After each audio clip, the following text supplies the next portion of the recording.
हिलवलु बढ़िया हो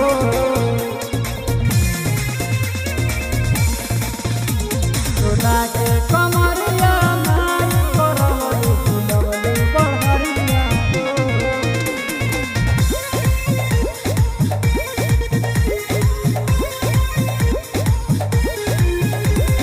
रानीपुर भलुआ कन्हवली के लइकन के आशिक बनवलु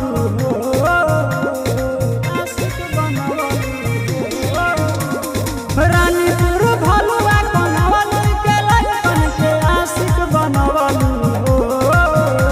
डोला के कमरिया मार करवलु हिलवलु बढ़िया हो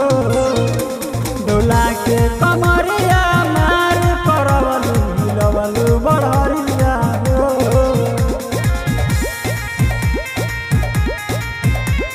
हिलवलु बढ़िया हो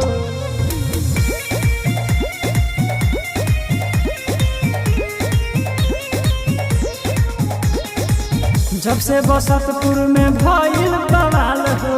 अपराध जाके गलाली हलो दाल हो गलाली हलो दाल हो जब से बसतपुर में भइल बवाल हो अपराध जाते गलाली हलो दाल हो गलाली हलो दाल हो हटे अपराध यहाँ करन फसाद बावे छोटे उमरिया हो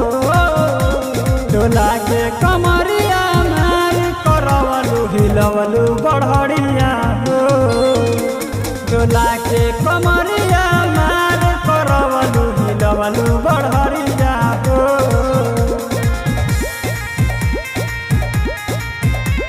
हिलवलु बढ़िया हो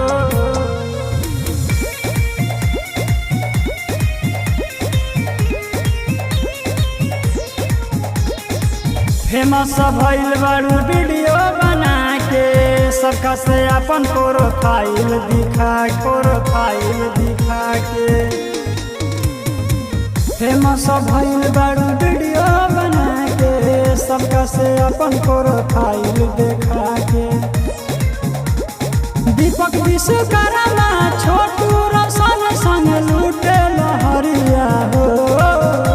डोला के कमरिया मार करवलु हिलवलु बढ़िया हो डोला के कमर